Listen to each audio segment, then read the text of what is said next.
Hello everyone! Today's video ay magluluto po tayo ng vegetable soup at ito lang po yung mga simpleng ingredients na ating gagamitin. 2 itlog, Chinese cabbage, minced pork at saka tofu. Bali po yung minced pork ay minarinate ko na po ng soya sauce, konting mantika at syempre yung chicken powder po no. At saka ko po nilagay sa refrigerator. At ayan nga po, igigisa na po natin yung itlog. Ipiprito po yung itlog, no? 2 itlog. So, ayan nga po. Dinadaram, ang hirap naman po, voice over. Ayan na nga po, at nilagay na po natin yung 2 itlog, no? So, bali, priprituhin lang po natin siya. Ayan. At bale yan, may recipe na po yan ay sinend po sa akin ng amo sa WhatsApp namin. Kasi nga po, minsan hindi ko alam yung lulutuin ko. Tinatanong ko sa kanila kung ano yung gusto nilang ulamin pang dinner. So yan, nagsisend po siya ng mga recipe na quick soup. Yan, or vegetable soup. Yan po yung mga gusto nilang kainin tuwing dinner. At yan na nga po, naalala ko po yung sinend niya sa akin at chinek ko nga po, no. So, ayan. At ngayon, ang aking lulutuin ang vegetable soup. Kasi minsan ang hirap mag-isip, no. Hindi lang po yung mga kunyang na dito sa Hong Kong or sa ibang bansa, no, kundi pati rin po yung mga nanay na nasa bahay lang, nasa Pinas or whatsoever. Nahihirapan din po silang mag-isip kung anong lulutuin kasi nga araw-araw yan tayo ang nag-iisip, diba? Tayong mga nanay or tayong mga kunyang. At after ko nga pong naprito yung itlog, yan, nilagyan ko po siya ng hot water. Yes, mainit na tubig po ang ilagay natin para po pag kumulo yan ay magiging milky po siya. Parang yung gatas ba na na maputi-puti, ganyan. At ayan po, hinayaan ko lang po siyang kumulo at syempre nilagyan ko po yan ng magic. Ayan, yung chicken powder nila dito, no, kasi wala po akong magic sarap yan, at saka asin. Depende po sa timpla ninyo, kayo na po ang bahala kung gusto nyo ng medyo maalat-alat or yung katamtaman lang po ang lasa. Sa akin, katamtaman lang po ang lasa at bahala na po silang maglagay ng asin kung kulang man po yung kanyang lasa. Kasi mas gusto po nila ng hindi masyadong malasa kaysa sa sobrang malasa, guys. At ayan, kita nyo po yung tubig is maputi-puti po siya, no, hindi siya yung parang transparent. Ganyan po ang advantage ng mainit na tubig pag binuhos po ninyo sa inyong soup. At ayan nga po, at nilagay na natin yung Chinese cabbage. Bali, 2 maliliit po yan. At eksakto naman po yung amount na niluto ko, no. At ayan nga po, sana po ay magustuhan nila at sana ay magaya po ninyo, no, kasi alam ko most of the time tayong mga kunyang dito sa Hong Kong is tayo po ang taga-pamalengke at taga-isip kung ano yung lulutuin natin everyday. Yeah, 'di ba, napakahirap mag-isip. Ang hirap-hirap mag-isip ng lulutuin everyday, no, especially kung yung dish ninyo is pang lunch at dinner, no. So napakahirap po talaga. Sana po ay magaya ninyo ito.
Bale nga po yung recipe ng aking amo ay walang meat or walang pork meat. Bale, nag-isip lang po ako ng pampalasa or konting karne, no. So, konti lang po yung nilagay ko dyan kasi ayaw din nila ng sobrang maraming karne pag sa soup. Gusto nila yung clean ba, yung malinis na soup. Yung vegetable soup talaga na malinis. At ayan, nagtataka po siguro kayo kung sobrang init dyan sa pinaglulutuhan ko, no. Actually, pang dinner po yan, pero 5:30 pa lang, nagluluto na po ako kasi kailangan ko pong alagaan yung alaga ko at dadalawa lang po kami sa aming bahay kasi nag-opisina ng aking mga amo, no. Time management ang kailangan pag nandito ka sa abroad. Bale, ang gagawin ko na lang dyan, bago kami kumain, ipainit ko lang po saglit and ready to eat na po.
At ang next recipe natin ay itong maanghang na century egg at yan, silential at saka yung spring onion at di ko po alam kung anong pangalan ng long green na yan, no.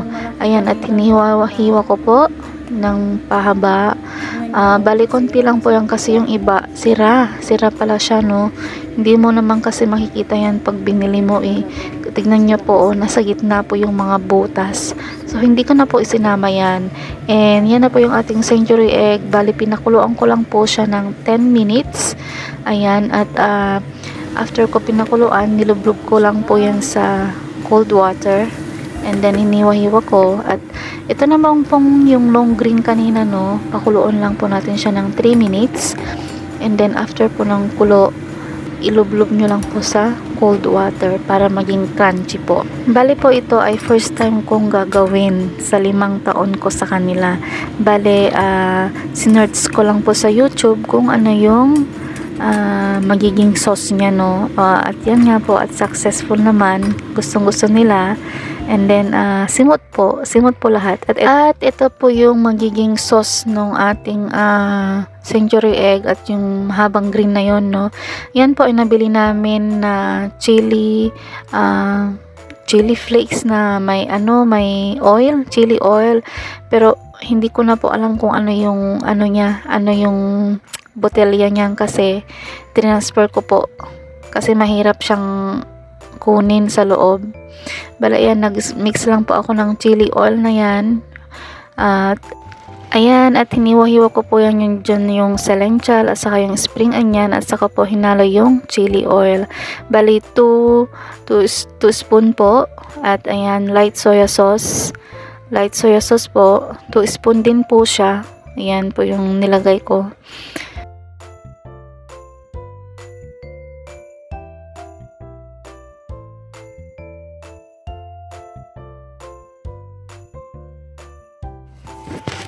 At ang sunod naman po na ilagay natin ay ang sesame oil. Bali, naglagay lang po ako ng 1 spoon dyan na sesame oil. Ayan, pampa-aroma po, no? Yung mabangong aroma ng ating At saka yan, black vinegar. Bali po yung black vinegar, 1 spoon lang po ang nilagay ko. Pero ang suggest nila amo is dagdagan ko pa po next time. So, it depends po sa magiging lasa ng inyong mga amo. At ayan, garlic din po, no. Ayan, minced garlic. Kailangan po yan sa sa recipe natin, at saka po natin siya imimix. Bali po, suggest ko lang po yung selenchal. Pwede rin po kayong mag-add for garnishing po, no, after nyo po maihalo lahat ng sauce sa sa century egg at sa yung mahabang green na yon.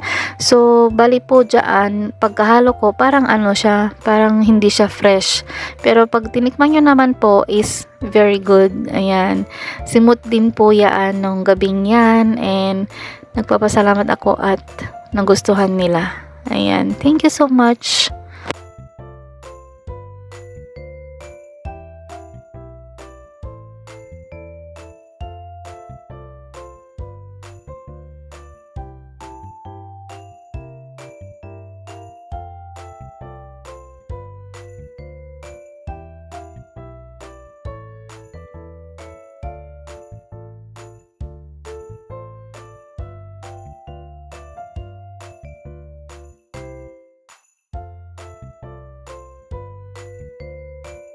At ayan na ang ating finished product. At ngayon nga po, ang sabi ko, no, yung selenchal, pwede nyo pong i-garnish after nyo po ihalo-halo lahat para maganda siya tignan.